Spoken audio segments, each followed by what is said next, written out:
Welcome to History in 6, a place where we sample history in 6-minute increments. I'm your host, Tima Lindell, and today in our journey through the American Revolutionary War, we're going to look at the British war planning as we enter 1777. Time is short, let's jump into it. The British High Command, led by King George III and the Secretary of State for the Colonies, Lord George Germain, sought to deliver a crushing blow to the American Rebellion in 1777. Their strategy, influenced by intelligence reports and assessments of American vulnerabilities, had two primary objectives. The first objective was to isolate New England. Their goal was to separate the rebellious New England colonies from the remaining American colonies. This involved a southward thrust from Canada down the Hudson River Valley, ending in the capture of Albany, New York, and then linking up with British forces advancing northward from New York City. This would effectively sever communication and supply lines between New England and the southern colonies, hindering their ability to coordinate and support each other.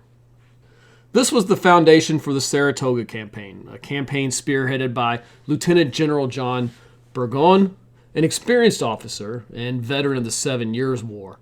He sought to gain control of the crucial Hudson Valley, thereby cutting off New England from the rest of the colonies and disrupting their ability to coordinate military and political activities. And the plan involved a three-pronged attack. The first prong would be Burgoyne's main force.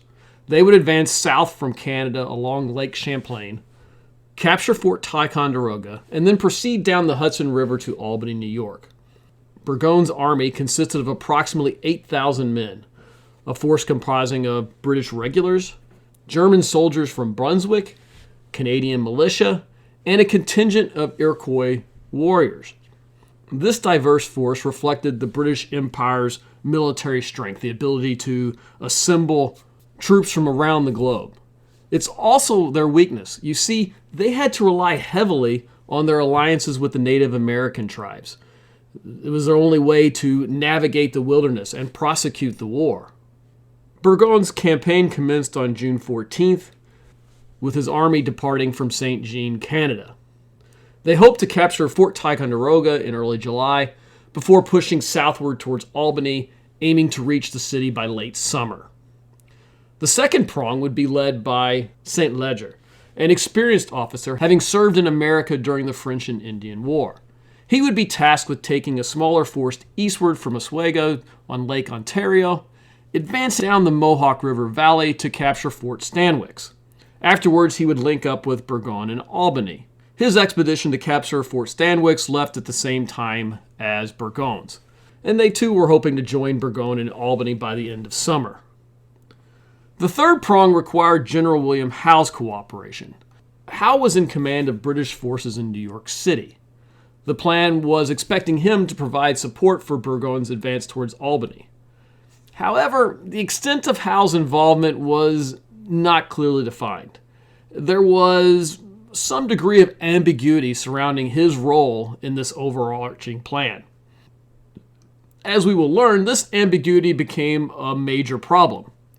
You see, the jealousy between commanders kept Howe from fully supporting this campaign because he was afraid that Burgoyne would get all the credit. And this eventually proved to be disastrous. In fact, as we will soon learn, Howe's plans would place him in no position to assist Burgoyne if he required assistance.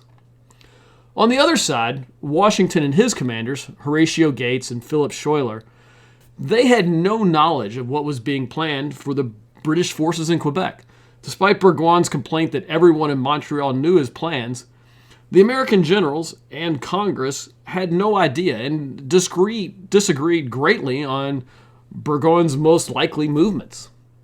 As a result of this indecision, the garrisons at Fort Ticonderoga and elsewhere in the Mohawk and Hudson Valleys were not significantly increased.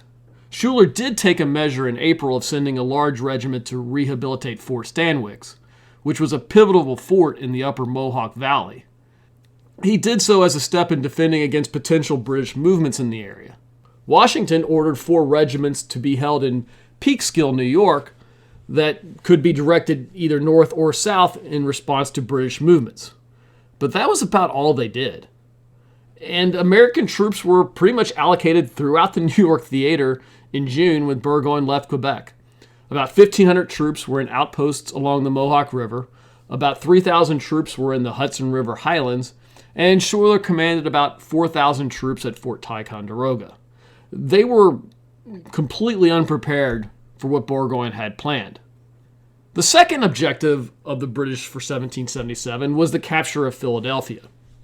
While Howe was playing coy with Burgoyne, he was devising his own plan in New Jersey, and that was the capture of Philadelphia. He wanted to deal a symbolic blow to the Revolution.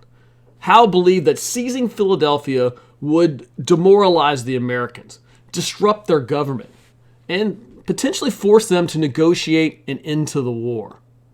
Additionally, the British hoped to use the capture of Philadelphia as an opportunity to rally the Loyalist support in the region and undermine the rebellion from within.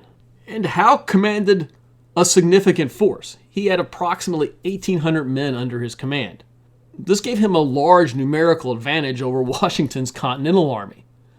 As such, he initially considered an overland march to Philadelphia through New Jersey, but decided against it, instead chose a seaborne invasion. And this decision was influenced by several factors.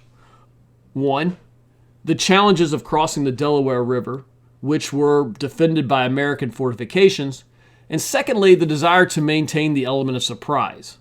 So in July, he embarked his army on transports and sailed away from New York Harbor.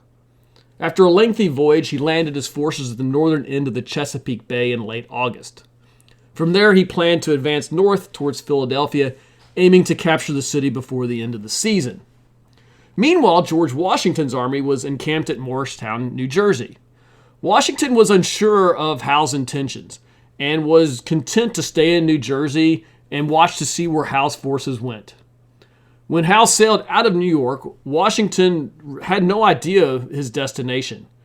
In fact, he thought about moving his troops north to protect Albany.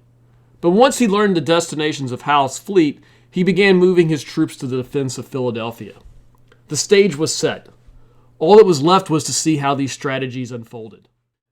If you've enjoyed this video, hit the like button, subscribe to get future content, and as always, have a great day if you want to.